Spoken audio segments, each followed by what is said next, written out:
Hey, what's going on guys, it's Lewis here for a new video. Today me and Dan are at Quick Fit and we're getting my Michelins fitted to the car. So the car's currently over there at the moment, just getting the tyres fitted.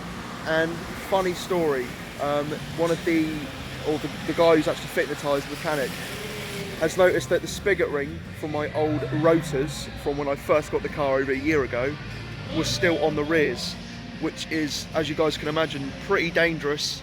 And I think that explains why the car was wobbling over a certain speed, because the wheels weren't even sitting flush on there. And I'm surprised I did not notice that the 400 times that we've taken the wheels off the car. Yeah. Hey, what's going on guys, it's Lewis here for a new video. As you guys saw from the intro there, I got my new Michelins on, and that was a few days ago now, and I'm so impressed with how well the car handles now as compared to the budget tyres that I had on the car before. The way it takes corners, you know, I can always go that little bit faster now, and with the budget tyres I had no confidence whatsoever.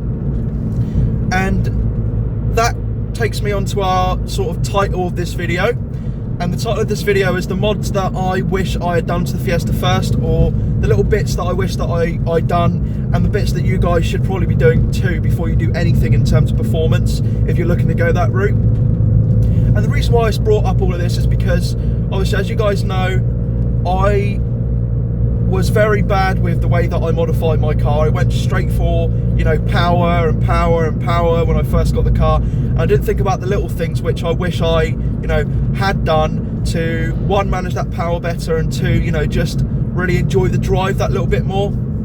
And for any of you guys that own a Fiesta ST or are looking into getting one, you're probably aware that these cars are hot hatches. They're B-road bashers. They're great fun, and you know, they're perfect for the roads that we have in the UK. They're not too powerful to the sort of point where, you know, you can't quite use the power, but when you start adding turbos and stuff like that, it does sort of feel that way.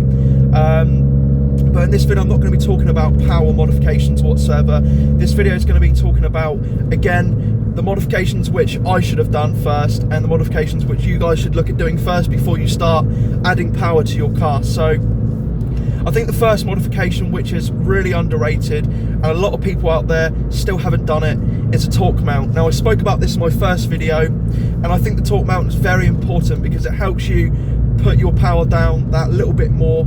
And essentially what the torque mount is, if you guys don't know, is it's the mount between the gearbox to the sort of chassis of the car or the engine. Myself, I'm not a mechanic, I'm not 100% sure what it actually mounts to. I'm not a professional, but the torque mount is a fantastic choice for, you know, putting your power down a little bit more and just sort of stiffening up your sort of engine as a whole, and it stops that sort of a little bit of wheel spin, wheel hop, which you guys may find that you get as well. That sort of hoppy feeling when you put your foot down, it's not quite going anywhere. It definitely helps with that as well. So a torque mount would be number one, and there's varying grades of torque mounts depending on where you go. The one that I'm running at the moment is the AirTech Stage 2, which I like to call it. It's essentially the purple mount, which is the purple insert. I'm going for it. Yeah, sorry, so the AirTech, you know, it's not called the Stage 2, but they do 3 varying grades. They do the yellow one for sort of everyday use, and then you can get the purple one, which is for more sort of fast road, and then you can go full out and you can go the black one. And all of these inserts are made by a company called Powerflex, which are very, you know, high up in the bushing industry, as you may. So I'd say a torque mount is definitely sort of one of the first modifications you should look at doing if you're looking to just improve the overall drive of your ST. And other companies, you know, you've got AirTech, you've got Mountune, 80 Motorsport, Collins Performance, you've got Graham Good, you've got tons of different companies out there, and I'm sure I haven't listed all of them there, but there's loads of companies out there which make these torque mounts. I myself opted for AirTech Auto Specialists, which are the same company, just because, you know, I like them. I think they're, you know, fantastic. All of their bits that I've bought from them I've absolutely loved. So yeah, it's entirely up to you, but I'd say torque mount is number one for sure. Coming on to number two, you like your spirited driving, you like driving about, and maybe you're at maybe a hotter part of the country, or even if it rains a lot, then tyres are something that you should be looking at doing sort of ASAP. Now the standard Bridgestones which you get on the ST when you first buy the car aren't too bad, but there are better options out there, and you know, a better tyre overall will give you a better feel, and I've definitely felt that with these Michelins. They're fantastic. You can really hoon it in the rain, and it just gives you so much confidence when you're driving the car. You're not sort of scared of spinning out or anything like that. You can take corners just that little bit more faster and enjoy the car a lot more, and feel a lot more safer as well in general, I think. I mean, when you're going to change your tyres and maybe your standard Bridgestones have ran out, one big mistake that I made was to actually go for budget tyres, because I didn't have, you know, or I'm not saying I didn't have the funds, because I had been spending all of my money on performance. But if I had known that, you know, just getting better tyres would help so much, then I would have gone for that first. And I think I've matured a lot more now, which is why I'm giving you guys this advice, because I've matured a lot more now. I've kind of gotten past that stage of I want all these noises and all this power. I'd much rather have a reliable, sort of safe to drive car, and you know, just enjoy it that little bit more, being able to put that power down, being able to take corners faster. So in terms of tyres, I'd say it's a massive upgrade. And by the way, these mods, not just for the ST, they can be for any car, but these are the mods which I find help the ST the most, hence why I'm speaking about them, you know, in general in terms of the ST. So tyres are definitely a good one. Some good tyres out there. Goodyear Eagle F1's fantastic. The asymmetric threes, I've heard they're very, very good. Quite hard wearing tyre. You've obviously got the Michelin Pilot Sport 3s, which I'm running right now, which I absolutely love.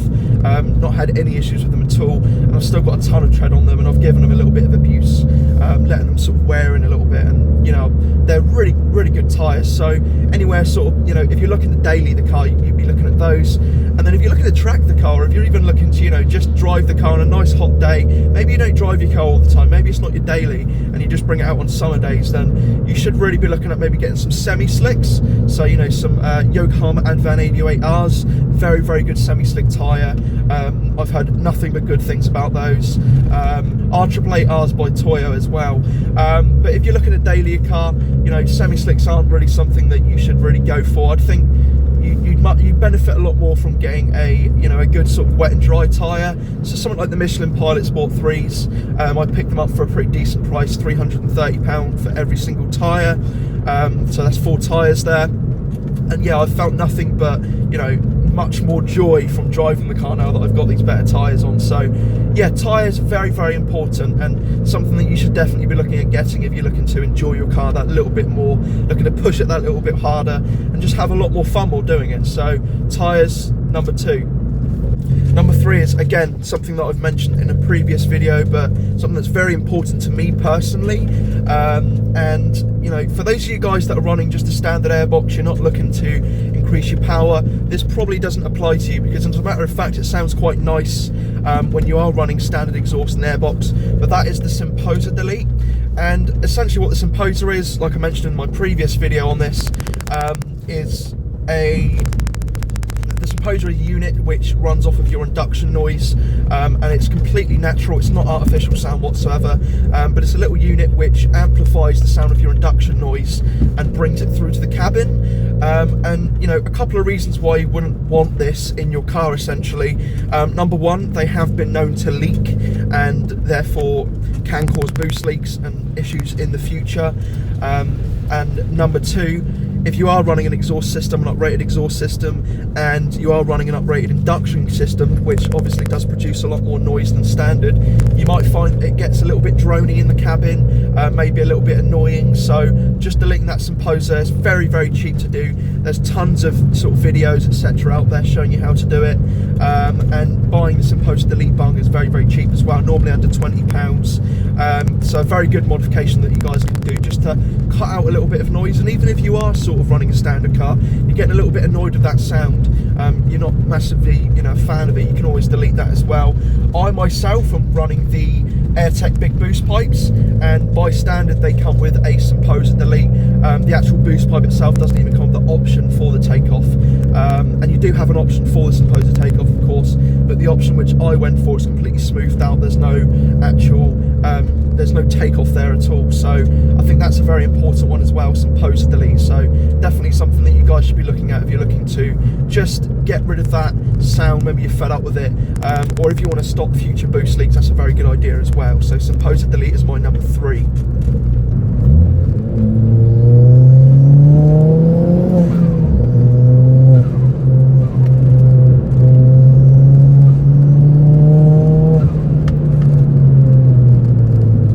Alright guys, so moving on to number 4, I feel like this is quite important for you guys. Maybe you just bought your car, maybe you're looking to, you know, just feel that little bit more safer, you know, protect your engine just that tiny little bit more, and something that I'm definitely going to be doing soon, just to, like I say, protect my engine a little bit more, is an oil catch can. There's varying grades of these. You can get really cheap ones off eBay, which aren't necessarily baffled ones, or you can go with a, you know, a more expensive one, which is actually built for the ST, which is baffled and, you know, will filter that sort of those particulates out that little bit more, and essentially what the oil catch can does is, you know, all the time, constantly, your engine is generating carbon sort of blow by from oil and all of these things, and this can actually build up in your, I believe, cylinder heads. Again guys, I'm not a mechanic, but I do know the basic functionality of these things, and essentially, you know, over time that can build up, and it can, you know, not block up, but it can cause a sort of build up of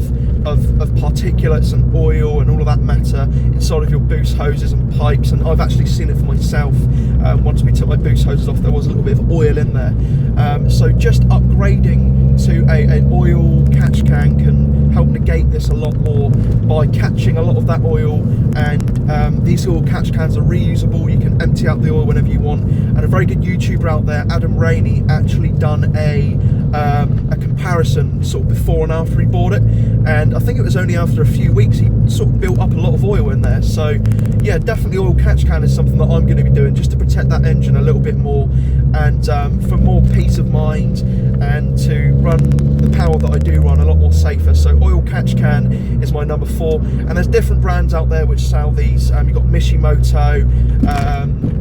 think Bumba do one as well, and I think Pro Alloy may do one. I don't think they do actually, but Michelin are probably your go-to for the ST. That's the one that Adam Rainey bought, and he's had, you know, no issues with it at all. You can alternatively go universal, but then you've got to make up your own brackets, I believe, stuff like that. Just stuff that personally I wouldn't want to do to my car. So it's entirely up to you which route you take, but oil catch can is definitely my number 4 for future-proofing your vehicle, and just having that peace of mind that you're that little bit more safer when you're driving your car, and you're keeping your engine in top-tip condition. Top tip. 5th and final modification for me would be just have a play about with, you know, the outside of your car and the inside, and play about with the interior, and, you know, don't be so pressured to add more power and stuff like that. Really enjoy the car for what it is. You know, do what you got to do. Go to meets, go to track days, drive the car on a weekend, whatever you do. You know, just make it your own at the end of the day. If it's a car that, you know, you love driving and you're in love with, which I am, treating it to an aesthetic mod every now and then. Maybe it's a splitter, you know, maybe it's a set of mud flaps, maybe it's a wrap, maybe it's, you know, a new gear knob, which I got the other day, by the way. Got a new Michelin gear knob, very nice, in the black. So I've had all 4 of them now: red, blue, yellow, black. Yes. But anything, you know, eyebrows, you know, anything like that. Don't listen to what other people have got to say at the end of the day. I'm guilty of talking rubbish about certain mods, but at the end of the day, you do what makes you happy. So, you know, if you want to add these things to your car, go for it. I think that's basically it. You know, just enjoy your car for what it is. Those first 4 mods will really help you, you know, just put that power down a little bit more, enjoy the car that little bit more. And yeah, they're the first 5 modifications which I would highly recommend doing to your car. Obviously the 5th one doesn't really count as a modification, but basically what I'm trying to say is be yourself, you know, drive clean, drive safe, and enjoy your car for what it is. Add little bits to it. But yeah, I hope you guys enjoyed this video. I'll be leaving links down below for all the bits and bobs which I've mentioned in this video. For any of you guys that are interested in going out there and buying them, I would highly recommend all of them. They're fantastic parts, and that catch can I'm definitely getting soon, because it looks like it makes a massive difference. And I'll leave a link down to Adam's channel as well in the description. But yeah, that's everything for this video, guys. I hope you enjoyed, had a little nice drive. Until next time, guys, you stay frosty, and I will see you in the next video, and perhaps at Fiesta in the Park next month on the 13th of May. So yeah, if you guys are going there, I'll see you there. See you later, guys. Goodbye.